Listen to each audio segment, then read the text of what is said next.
Assalamualaikum warahmatullahi wabarakatuh. Perkenalkan, nama saya Rahmawati. Saya prodi PAI semester 3. Di sini saya akan presentasikan hasil dari makalah kelompok kami yang berjudul Kerajaan Islam yang ada di Sumatera. Sejak awal kedatangan Islam, Pulau Sumatera termasuk daerah pertama dan terpenting dalam pengembangan agama Islam di Indonesia.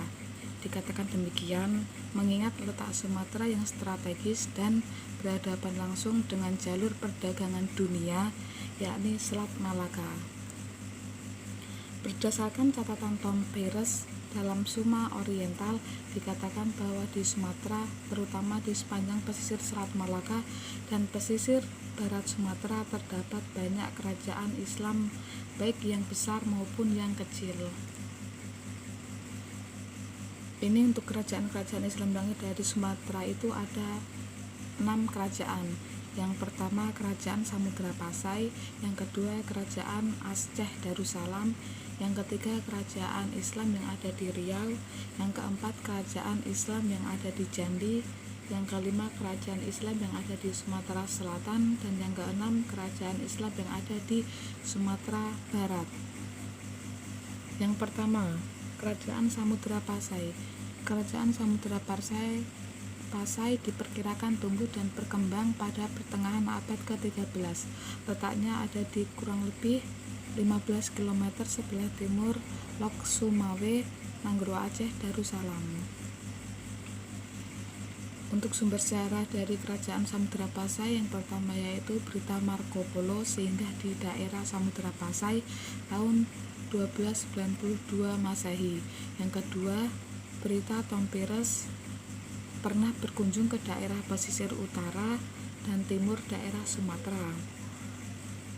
Yang ketiga, berita Ibnu Battuta musafir dari Maroko yang pernah singgah di Samudra Pasai. Yang keempat, nisan Sultan Malik As-Saleh berangka 696 Hijriah atau 1297 Masehi. Yang kelima, Hikayat Raja-Raja Pasai, kerangka Hamzah Fansuri dari abad ke-15. Yang keenam, Sejarah Melayu menceritakan kehidupan Sultan Malik As-Saleh. Yang ketujuh, nisan kubur Ratu Nahrisyah berangka 1428 Masehi. Yang ke-8, mata uang logam emas dirham pada masa pemerintahan Sultan Muhammad. Untuk pendiri Kerajaan Samudra Pasai adalah Nazimuddin Al-Kamil, berasal dari Mesir, yang membawa Kerajaan Samudra Pasai menjadi berkembang cukup pesat. Raja pertamanya adalah Sultan Malik As-Saleh.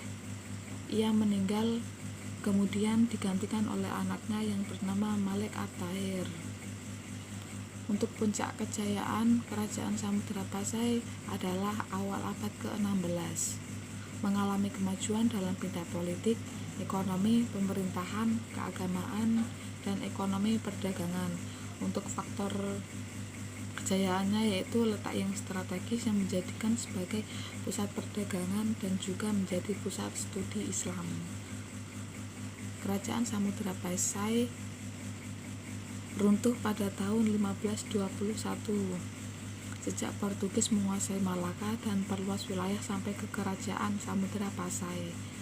Faktor dari kemunduran, yang pertama Kerajaan Majapahit berambisi menyatukan Nusantara. Yang kedua, berdirinya Bandar Malaka yang letaknya lebih strategis. Yang ketiga, setelah Malik At-Tahir meninggal, tidak ada yang menggantikan sehingga penyebaran agama Islam diambil Kerajaan Aceh. Yang kedua, Kesultanan Aceh Darussalam.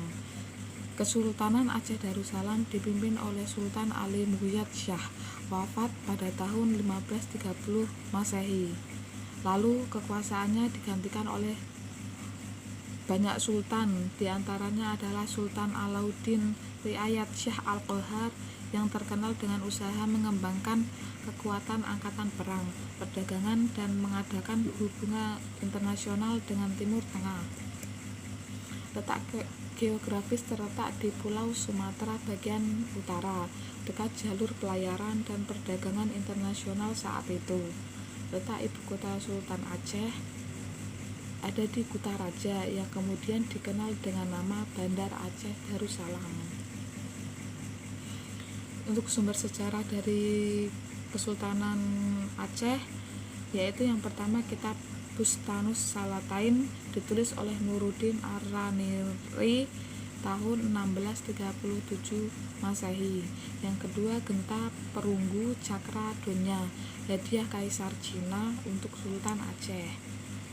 Yang ketiga Gunangan di bekas Taman Gairah Kesultanan Aceh di Banda Aceh. Yang keempat Makam Sultan Aceh yang ada di Banda Aceh.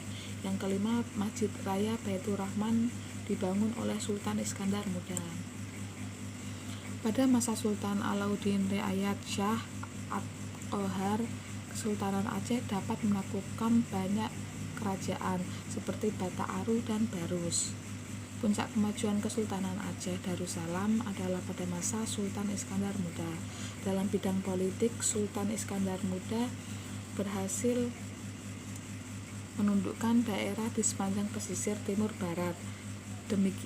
Demikian pula di Johor, di Semenanjung Malaya. Faktor kemajuan. Yang pertama, Kerajaan Aceh didirikan pada tahun 1514 Masehi. Yang kedua, letaknya yang strategis di gerbang pelayaran internasional. Yang ketiga, pelabuhan Olele memiliki persyaratan sebagai pelabuhan dagang yang baik.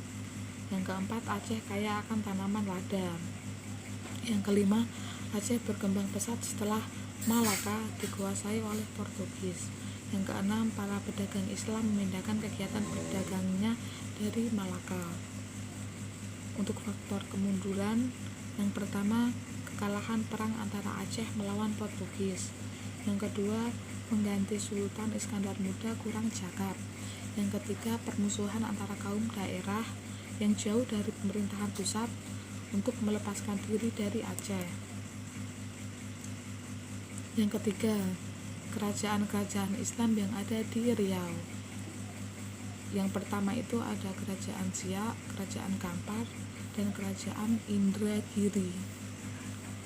Yang pertama, Kerajaan Siak. Kerajaan Siak ini didirikan pada tahun 1723 Masehi oleh Sultan Abdul Jalil Rahmat Shah. Kerajaan ini terletak di negeri Buantan, sekitar 10 km dari hilir kota Siak Sri Indrapura, sebelah timur Pekanbaru yang saat ini termasuk Provinsi Riau.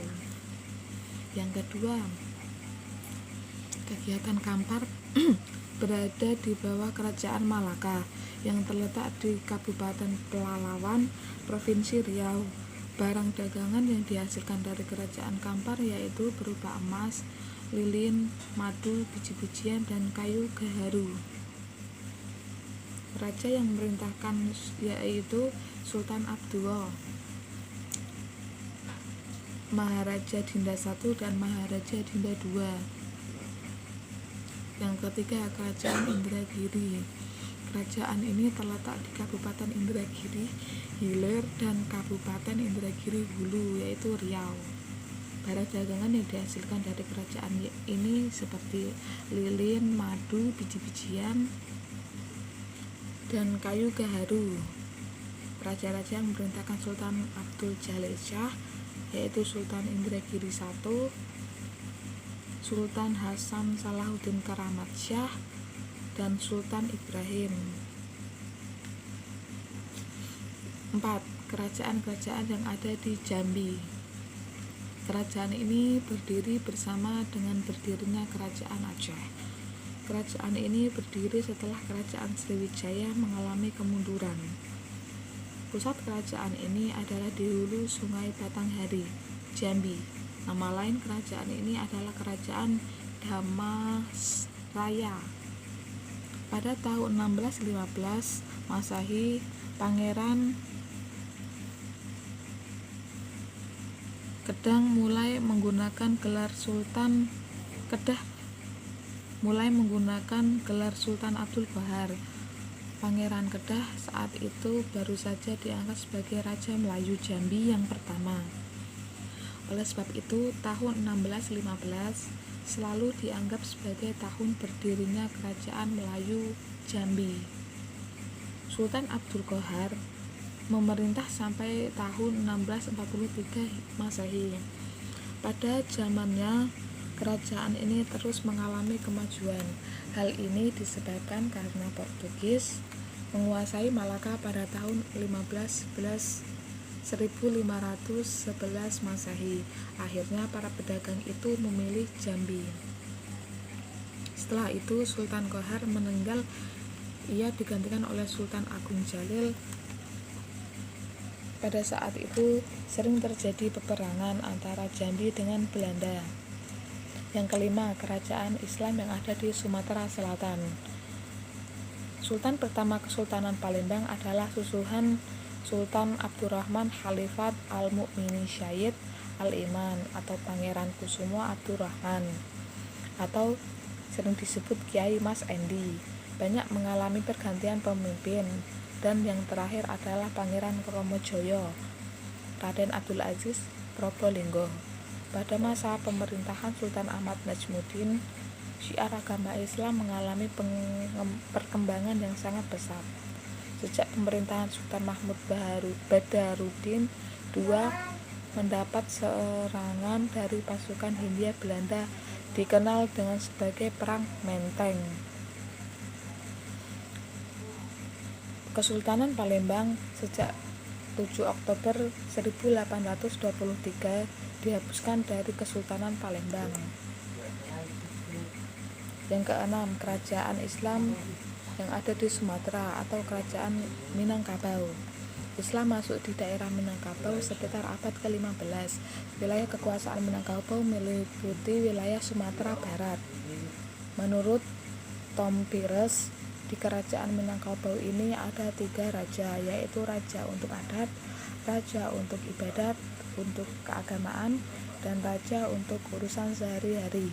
Kerajaan Minangkabau menghasilkan barang dagangan berupa emas, sutra, damar, lilin, madu, kampar, dan kapur barus. Pada abad ke-17 terdapat banyak ulama terkenal seperti Syekh Burhanuddin. Sejak awal abad ke-19 timbul pembaruan Islam di daerah Sumatera Barat yang membawa pengaruh Wahabiyah.